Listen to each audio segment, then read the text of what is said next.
Hello guys, welcome to my channel Farin kitchen.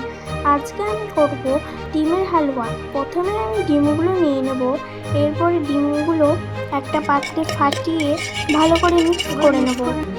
Mix করা হয়ে গেলে আমরা এখানে নেব কেশর, এলাচ আর তেজপাতা, তেজপাতা, ছোট এলাচ নিয়ে নেব। এরপরে দুধটা দিয়ে নেব কড়াইয়ের মধ্যে।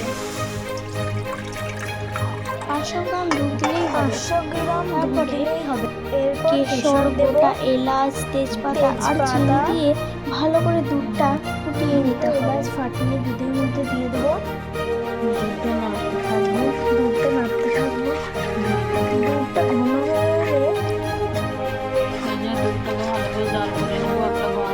ঘন হয়ে এলে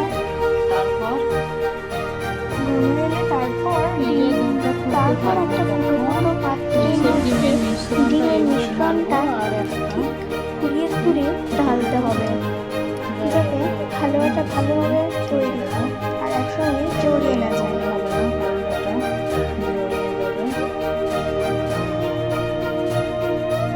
আর যে আমরা ডিমের সময়টা বানাচ্ছি ওটা হবে না। এর সঙ্গে 1 চামচ ঘি দিতে হবে, এটাকে ভালো করে মিক্স করে নিতে হবে। এগুলোকে নাড়তে হবে যাতে আমাদের হালুয়াগুলো জড়িয়ে না যায়।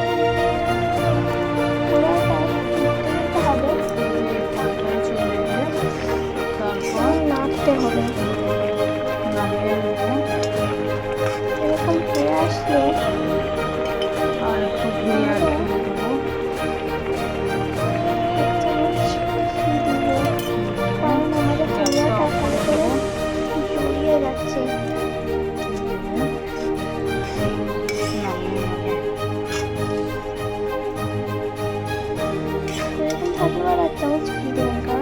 যাচ্ছে তারপরে আমাদের হালুয়া রেডি হয়ে গেছে।